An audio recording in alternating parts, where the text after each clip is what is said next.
as you know, one of the things that I try to do on this podcast is introduce lived experiences and insights around Asia Pacific. And I either do that solo or I talk to people that I know can bring some interesting aspects to a podcast and add some value to people. Today's guest, Andrew Walsh, brings a rare perspective on the drinks industry across Asia. He's moved from leading major commercial wine enterprises in Hong Kong and Macau. He started with Treasury Wine Estates and then moved to Accolade Wines across APAC. And he's now investing and helping scale independent spirits brands. So he's moved from the wine industry to the spirits industry.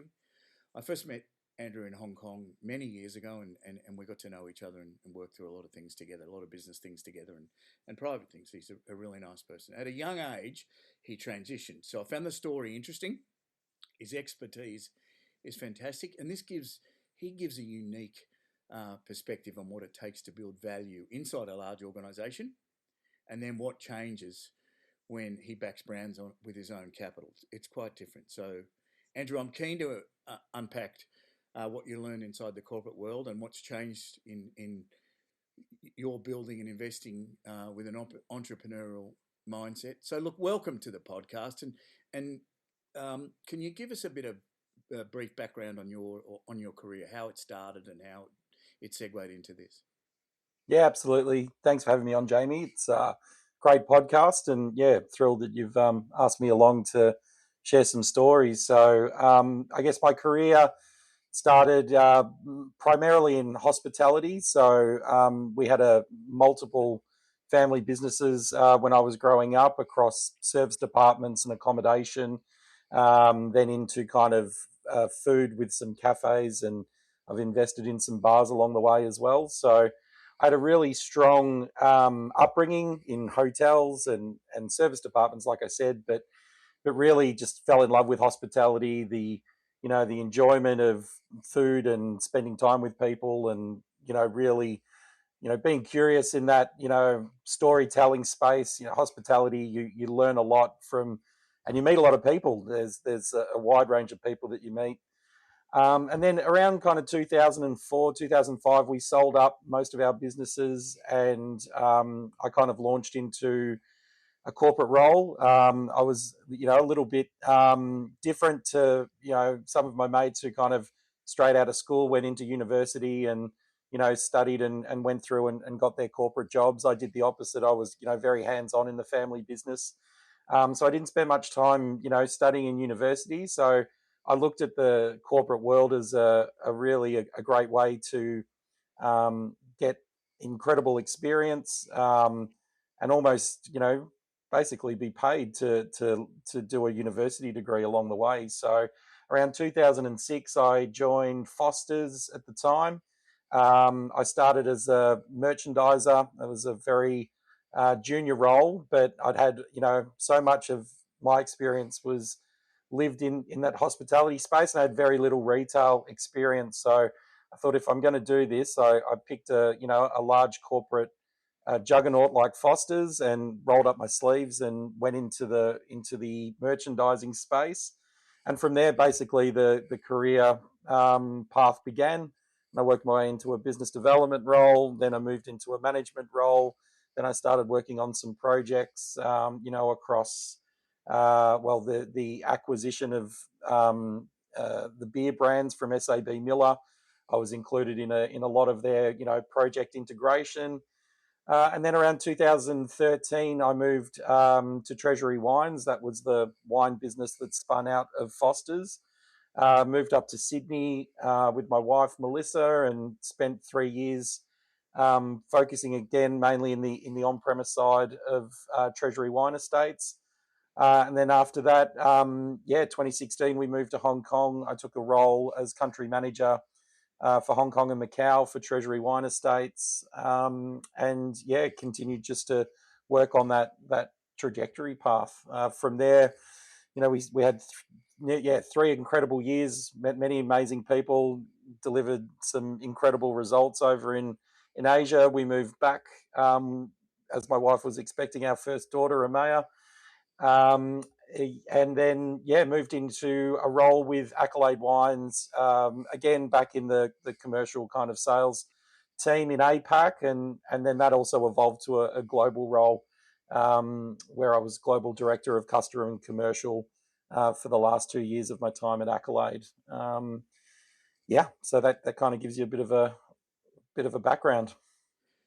Thanks, Andrew. Look, when I spent time with you in Asia, I always made note that you were very comfortable dealing with customers, and I mean Mm. very high end customers down to retail uh, shops and outlets, and you always made people feel comfortable. But you had an expertise. Obviously, you had a big brand behind you in Treasury Wine Estates, and a lot of Absolutely, yeah. different brands. But you were at any function that I attended or that you set up. It was an easy thing for you to communicate. Is that something you've always felt comfortable doing? And did that transition across? It was obvious in Hong Kong and Macau, and you obviously and you were in China as Yep, well at times, and people would fly up and see you, and it was comfortable. So absolutely, yeah. that corporate environment of Treasury Wine Estates and then Accolade Wines, did you just feel comfortable communicating with across the whole industry?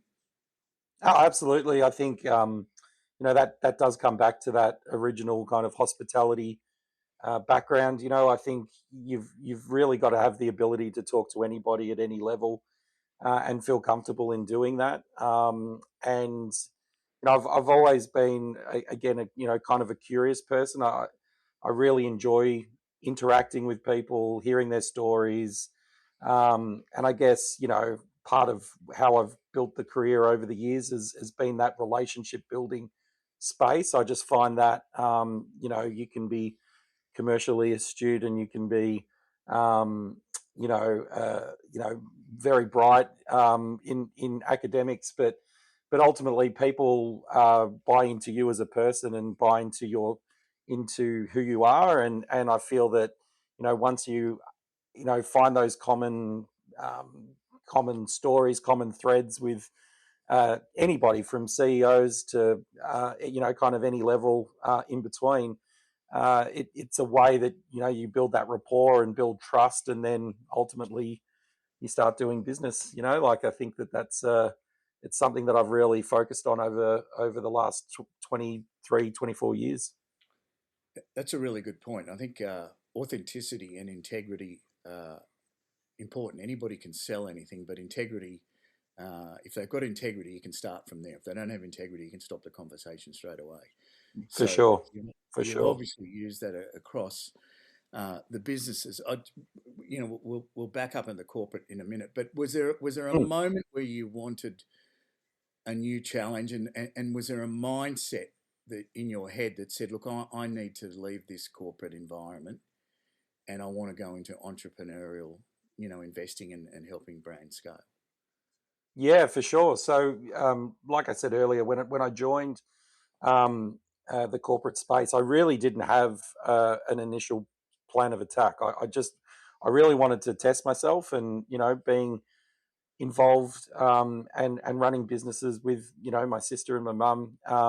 It was very much a trial for me. So, and I really do feel I kind of extracted as much as I could, from that experience, and getting into the different roles and levels that I got into. But I think at the end of 2023, it was presented with options within Accolade. It was in a ownership structure under private equity.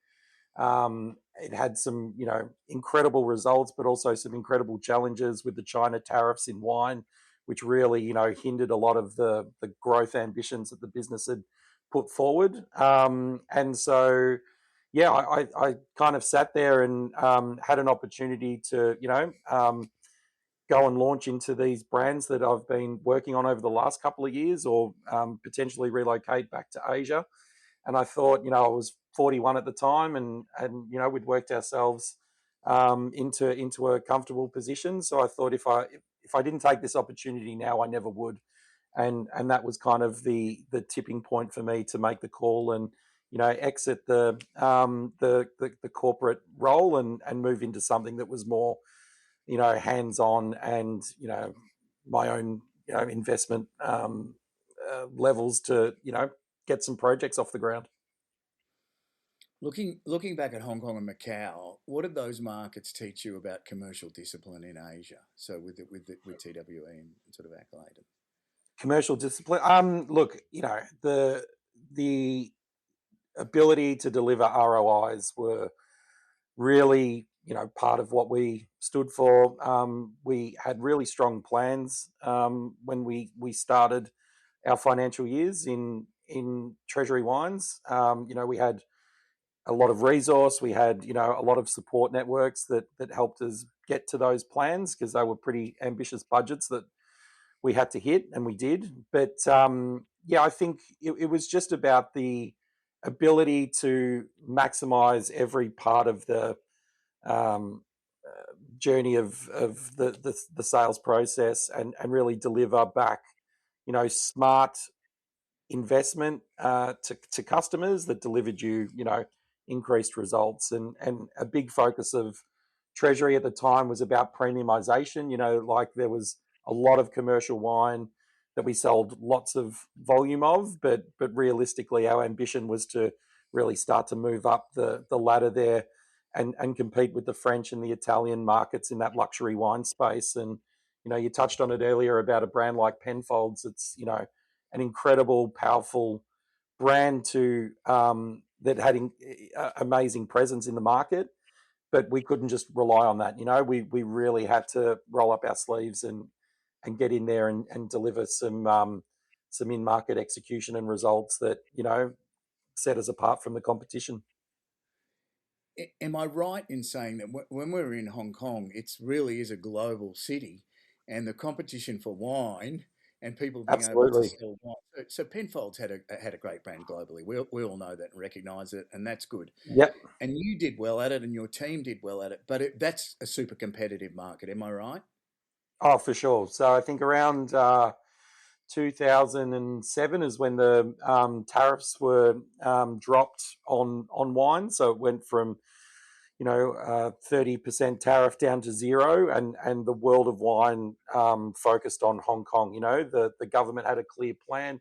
They wanted to make it a vibrant global city. It already was, in the sense of how many large head offices ran out of there and the amount of expats that lived in the market. But the passion and the knowledge that wine had out of Hong Kong, the removal of those tariffs just made it priority number one, probably outside of the UK market for European and New World wine producers to get into retail and really capture consumers' palates with their brands and the incredible wine that was available. But yeah, I think that as a learning out of going into the market, it just really opened up my eyes to like we're so parochial here in Australia, and we always lead with our own wines, and outside of champagne and maybe some Chiantis and Barolos, we're such an Australian dominated consumption market. Getting into Asia and really going up against some of the biggest global brands in the world was just an eye-opening and incredible experience. 100%. I think people are saying, "Show me your best three or four," but I'm looking at Italy and different countries in the world, and emerging ones. America emerged over a period of time as well. Their wines, Absolutely, they improved dramatically over a period of time. But what something I'd also like to unpack is I did this myself in my life. When you go from a lot of infrastructure to all of a sudden making a decision to move and then go out, and you've moved your career into investing and helping scale independent spirits brands, and one's called Isla, a very successful vodka brand. What which we'll talk about in a minute. What's sure. That fear of leaving all that infrastructure? What do you learn from the infrastructure, and then you go into entrepreneurship, and all of a sudden you've got to build from scratch? How did you feel about that? I found that quite scary. I was well, terrifying at the start. Like you do kind of I get a sense of well, there's obviously a sense of excitement at the start And I saw a great quote the other day, and it was like, it was amazing becoming an entrepreneur. I slept like a baby. By sleeping like a baby, I woke up every 3 hours crying. But no, look, I think I thought it was cracked me up. But no, I think taking that leap out of the corporate roles and going into something that's a lot more reliant upon your own money and your time and really having that passion and belief. It's almost a sense of being slightly delusional in how much you need to believe in the product and the brand, because a lot of people will tell you're crazy along the way. But for mine, you lose a lot of that support network across all the different facets of business, from supply chain, finance, production, marketing. You are all those things when you're going out on your own, or with partners and launching a product. And it really gave me a sense of a lot of enjoyment, because I did find elements of things that I didn't work on in the corporate space. The product formulation, branding, marketing, sponsorship. Those kind of things were, kind of given to you a lot of the times, and then your job was to go and execute that. But yeah, moving into your own brands and working with different partners, it's your decisions, your plans are all reliant upon yourself to execute. So it's a awesome, it's an awesome opportunity, but it's a lot of hard work at the same time. So I can see why you appeal to people. You bring synergies and you bring channels and the network that you created in those larger corporate roles, and just in Mm-hmm. your lifetime and the things that you've done. You're a people person and you communicate well. So I can see why people would want to engage you and have them in their brands, because you bring those things. But when you're putting your own capital to work, so you know that you can deliver channels and open up doors and make sensible suggestions. But when you're putting your own capital to work, Mm. what does it look like for you when someone says, "Hey, can you come in here and work with me?" Um, it looks, like it's obviously I've spoken a lot about wine, and now I'm talking about other products outside of wine. So for me, having that insight and analysis of kind of trends and where categories were going, and a lot of it can also come down to gut feel for the brands that I've now chosen to invest in, work on, and kind of bring that network and opportunity of expertise that I've kind of built up along the way. And I guess it's probably also aligned a bit more to risk taking when you're going out on your own. So I didn't want to go and launch a wine brand and go up against all the other wine brands that I'd worked on in the past. There is still, I think, wine's got huge work to be done in innovation, and there's some work that I do in my consultancy space where we are looking at bringing new products within the wine category to life, because it really felt that it stagnated there for a while. And you know being an agricultural product, there's a lot of oversupply. For me to go and invest into these brands and work in and on these brands, I wanted to be kind of new and exciting. And we looked at vodka, and don't get me wrong, there's a lot of vodka globally out in the market, but we saw an opportunity in the space when we compared to say a brand like Four Pillars that did an incredible job kind of reinvigorating gin over the last kind of 10 to 15 years in the market. We saw Starwood Whiskey kind of come in and bring a new feel to Australian whiskey, and we looked at vodka and thought it was either cheap and nasty or expensive and imported, and we wanted to find something in that kind of middle rung there. So we saw that there was an opportunity. We put together a great team across all different experiences, but mainly focused on our partnership with our manufacturer to really take care of the product formulation and working on things behind the scenes.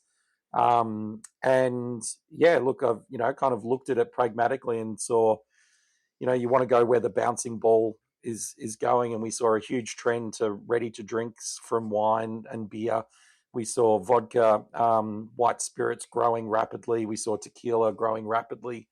There's another brand I'm involved with called Aquafab, which is a cocktail foaming agent that is just starting to completely boom. Over in cruise ship industries, America. So yeah, I looked at some kind of high growth and high potential categories, and then have applied kind of my know-how and experiences about brand building and distribution and kind of delivering growth, and applied that to it.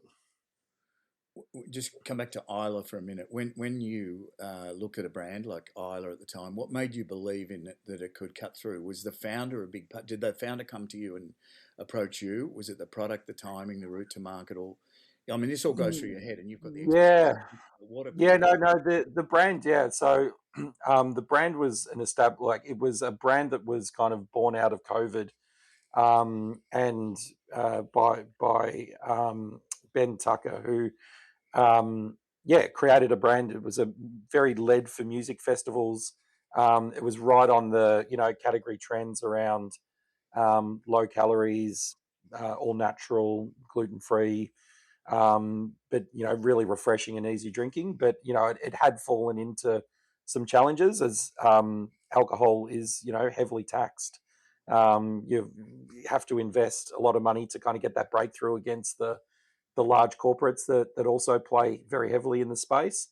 So yeah, no, we saw the brand. I think first and foremost, the flavor formulation of the RTDs was some of the best tasting that I'd had across multiple competitors, and that was the kind of first belief. And then again, looking at the category opportunities, looking at the high growth that vodka RTDs were delivering, we wanted to take advantage of that, and kind of I felt that brand had a great opportunity to grow and scale. I've got to ask you this question before we continue: wine or spirits? To drink, well, I'm still a wine lover, 100%. Like I've got a full cellar of wine. I think the occasion base will dictate who I'm with, where I'm at. But I've definitely grown to starting with a lot more vodka these days than bottles of wine. Of course, I'm sure. I think I knew the answer to that. But what makes a good wine, Andrew? Gosh, there's so much that goes into it, and that was the part that I loved, was connecting with the winemakers, the viticulturalists, the passion. Like Hong Kong was always a destination that the winemakers would come through from. Peter Gago and his team at Penfolds to Sue Hodder at Wynns, and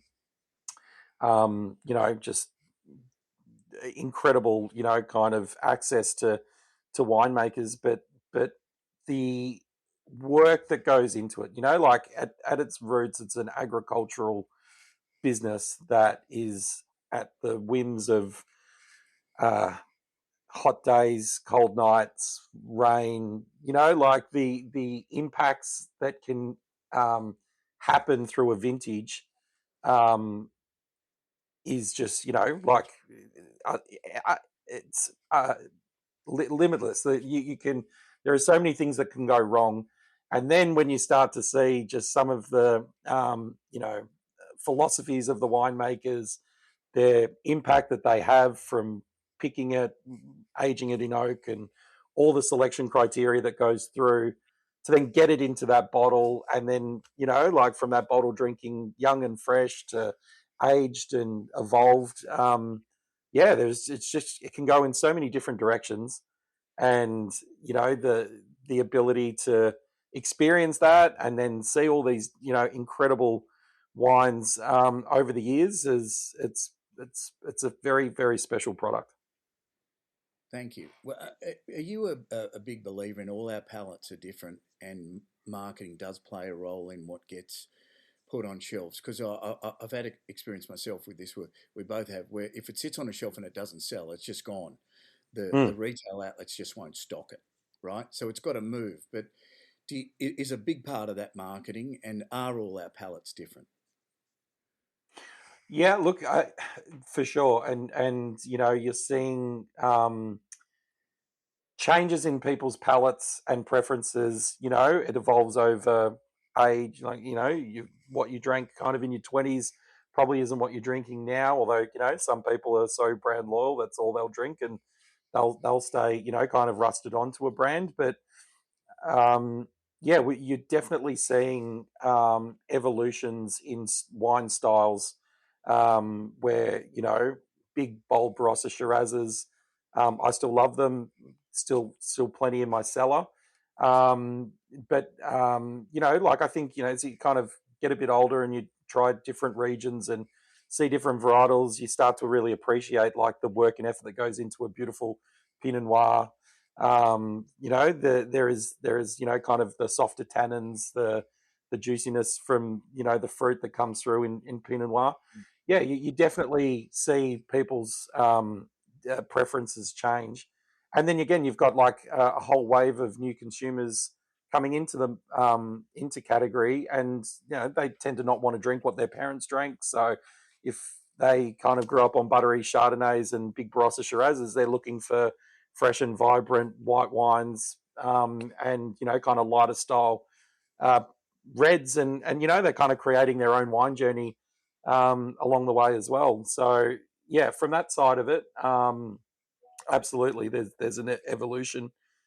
And then, sorry, the second part of the question, yeah, it was about the importance of marketing. Yeah, absolutely. Like, I kind of had a belief in the business when working with the teams in Hong Kong. It was like 50% of your job, and it still rings true today. 50% of your job is the sell in. 50% is the pull through. So you're only as good as of how much you've pulled through.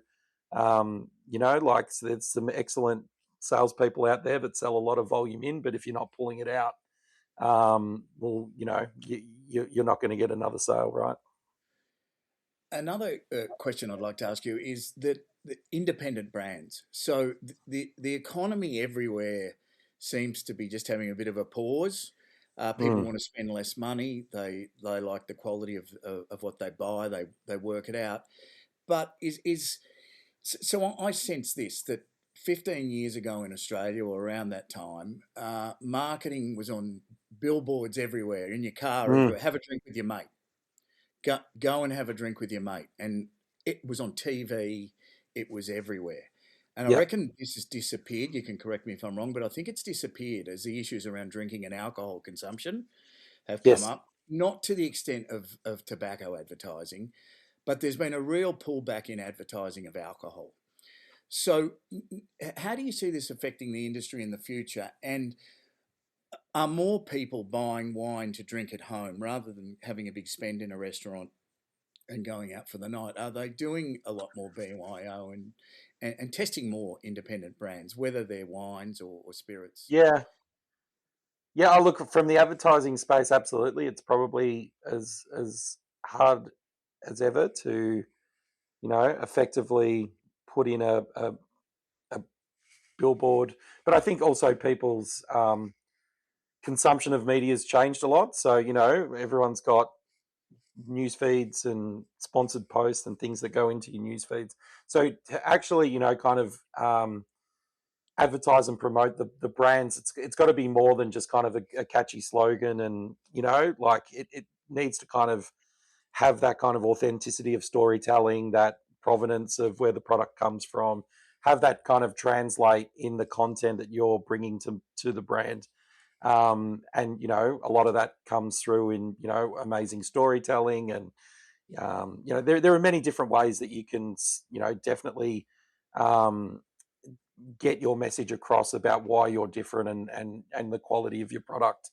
First, those big days of, like I think, some of the early chats that or some of the early guidance I was given from some of the managers at CUB was, like it was basically if you could, if it if it moves, kind of sponsor it. So like there was always the sporting events and the horse racing and all those occasions where beer was consumed. There was basically if it moves, sponsor it, and if it doesn't move, kind of paint it and brand it.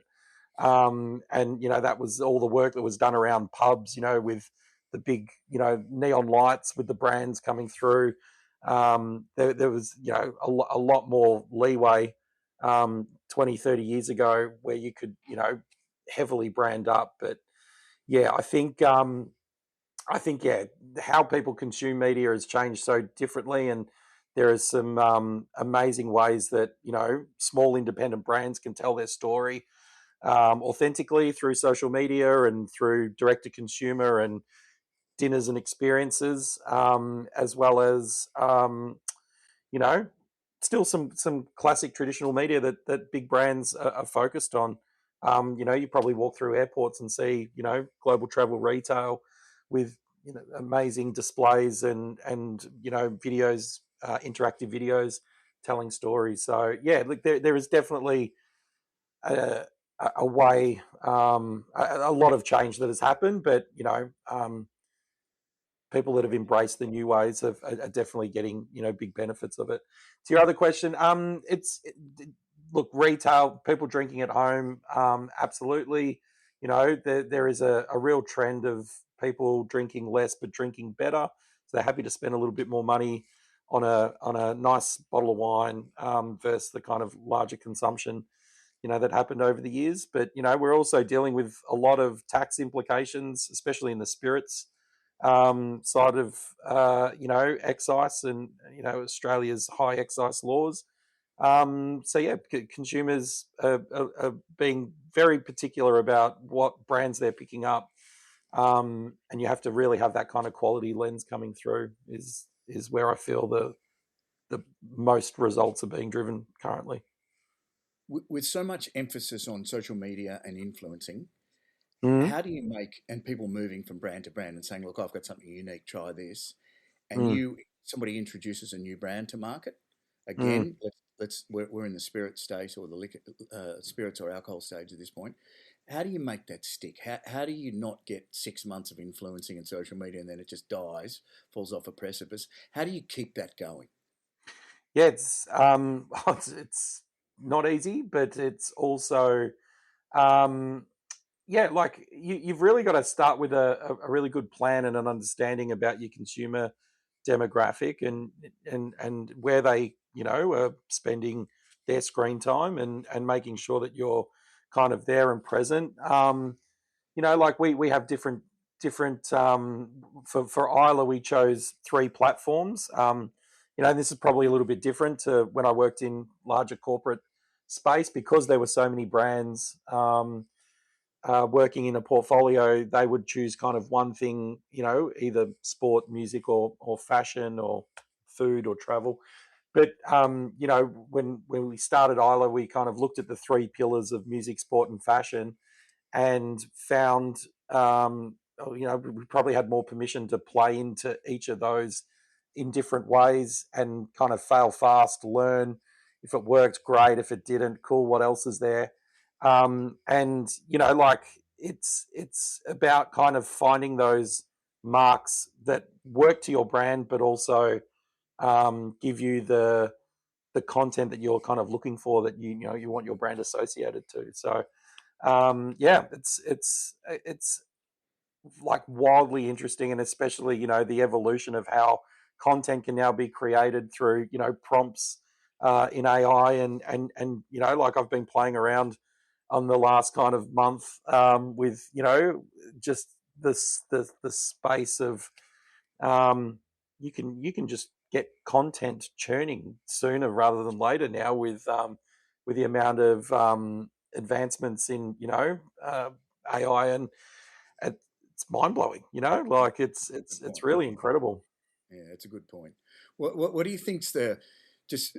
between the two, what's the biggest corporate habit that you've had to unlearn to start to thrive in this entrepreneurial, independent spirits sort of mindset? I think the decision making processes, like every corporate business wants to say that they act fast, and the reality is that there is just layers of complexity and red tape and sign off, especially with all the like I referenced it earlier as it's obviously a benefit when you're sitting in a corporate role and you have things just taken care of. Supply chain happens, the marketing happens. But at the same time, you're very much looking for consensus, and to advance ideas and to advance plans, you need like multiple stakeholders buy-in.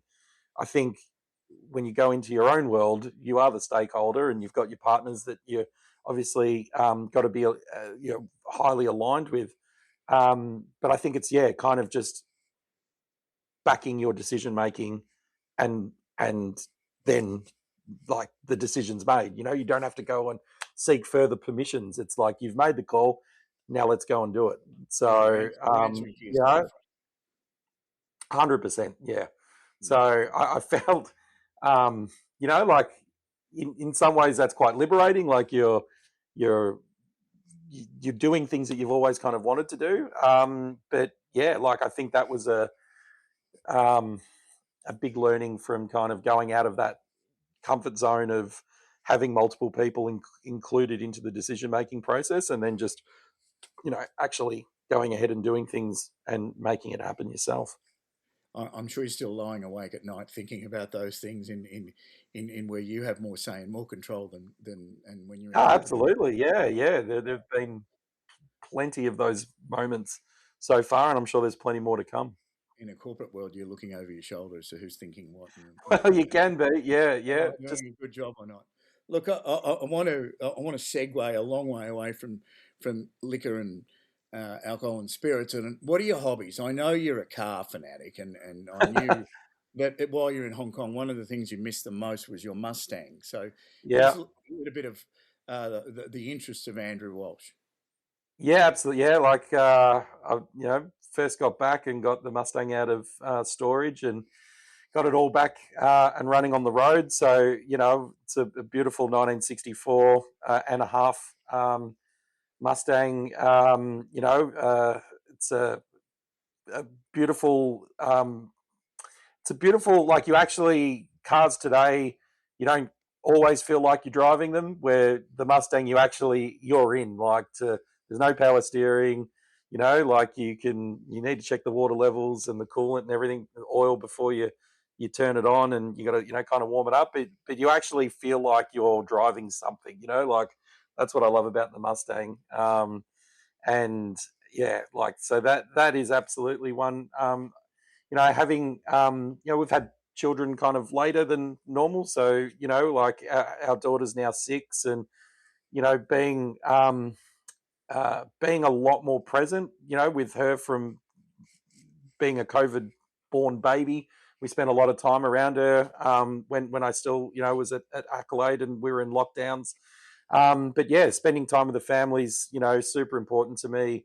We've also, like we try and holiday a lot, and, get to, as many kind of warm places as we can during Melbourne winters. But I think, when you experience this a bit, Jamie, like I really love cooking and entertaining for friends. So, like that's that hospitality pulse that I've got that will never stop. So having friends over for dinner parties, spending the day getting everything prepped up, and you benefited from a few barbecues up on the rooftop in Happy Valley over the years. So I have, but I want to ask you this question. Your whole life is built around hospitality, eating, and drinking, yeah. and you do know your wines and you do know your spirits, and I love being around. Everybody loves being around you, but how do you manage that? Your job at Treasury Wine Estates and Accolade was to sell wine and go to functions and put functions on. How have you managed to balance that? And I guess you're still doing that now with things like Isla and independent brands. You're having to get out and wear shoe leather out and drink with people. How you coping Yeah, with it? yeah. No, I think balance is probably the right word, and there's definitely been times where you go a little bit out of balance. I'm definitely carrying a few more kilos than my early 20s, but no, I think like it's when you're passionate about something, it's obviously a very fun industry, and when you've got that kind of ambition to see it work, well, these are the levels that you go to, and being uh, entertainment and being kind of at events, it just goes kind of hand in hand with building a brand. I think your passion for the entire industry, for the spirits and the wine industry, comes through clearly, and I'm sure the listeners to the podcast will really like that. It's just authentic. It's what I want. I'm grateful for you coming on today and talking about all things spirits, wine, whatever, and I hope you've enjoyed it. I've certainly enjoyed it, and Yeah, it was thank you. great. Yeah. So thank Thank you, you, mate. listeners. Yeah, no, really appreciate it. So thank you, listeners, for joining episode 9 of Private and Listed. If you've got any questions, you can get me on Heyjamie at privateandlisted.com, and I post some things on LinkedIn. But today was really cool. Andrew, who's got a lot of expertise and at a very young age, and made a lot of difference in this industry. So thank you, Andrew, very much, and we'll chat again in future, I hope.